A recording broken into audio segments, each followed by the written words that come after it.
ನೀವು ಹೆಂಗೊಂದಪ್ಪ ಪುಗ್ಗ 10 ರೂಪಾಯಿ ಒಂದಣ್ಣ. 10 ರೂಪಾಯಿ ಒಂದ?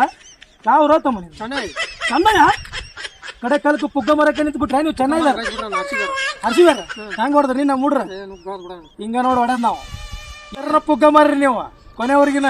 ಈ ವರ್ಷ ವಿರಾಟ್ ಕೊಹ್ಲಿ ಸಂಬಂಧ ಆಡ್ತೀವಿ ನಾವು. ಯಾಕೆ ಹೇಳ? ಜರ್ಸಿ ನಂಬರ್ 18 ಇದು 18ನೇ ಸೀಸನ್ ಇದೆ. ಕದ್ದು ತಗೊಂಡು ಹೋಗಿ ಹೋಗ್ತೀವಿ ನಾವು ಕಪ್ಪ. ಜೈ ಆರ್ಸಿಬಿ. ನಿಮ್ಮ ಪುಗ್ಗನ ಬೇಡ ನಮಗ. ಚೆನ್ನೈದವರು ಕೊನೆವರೆಗೆ ಪುಗ್ಗ ಮಾಡ್ಕೊತಾರೆ ಸರ. ತಗೋಬೇಡ್ರಿ ಪುಗ್ಗ ಚೆನ್ನೈದವ್ರಿಗೆ ಇಷ್ಟ ಹೋಗೋದವ್ರು. ನಮಗ ಧೋನಿ ಮ್ಯಾಗ ಅಭಿಮಾನ ಇಲ್ಲ ಅಂತಲ್ಲ, ಅಭಿಮಾನ ಐತಿ. ಆದ್ರೆ ಚೆನ್ನೈದವ್ರಿಗೆ ನಾವು ಸಪೋರ್ಟ್ ಮಾಡಲ್ಲ, ಮಾಡೋದು ಇಲ್ಲ. ಇಷ್ಟ ಲಬ್ ಲಬ್ ಲಬ್ ಲಬ್ ಹೋಗ್ತಿರ್ತ ಹೋಗೋದು ನೀವು ಚೆನ್ನೈದವ್ರು. ಹೌದಲ್ರಿ ಸರ್? ಏನಂತೀರಿ? ಆರ್ಸಿಬಿ ಜೈ. ನೋಡಿಲ್ಲ ಇವತ್ತು ಚಂದಾಗ ಉತ್ಸವ ಮರಕ್ಕೆ ಬಂದು ಉತ್ಸವ ಮರ್ಕೊಂಡು ಹೋಗು. ನಾವು ಅವ್ಕರ್ ತೊಗೊಳಲ್ಲ ಚೆನ್ನೈದವ್ರಿಗೆ ಊಟಾಗ. ಸೀದಾ ಟ್ರೈನ್ ಎತ್ಕೊಂಡು ಹೋಗಿ ಆಫೀಸ್. ಇಷ್ಟ ಲಬ್ ಲಬ್ ಹೋಗ್ಯಂತ ಹೋಗ್ಬಿಡ್ರಿ. ಉಪ್ಪಿಸ್ ಬೇಡ, ಏನು ಬೇಡ, ಒಂದು ಬೇಡ, ಎರಡು ಬೇಡ, ಲಬ್ ಲಬ್ ಹೋಗ್ಯಂತವ್ರಿ.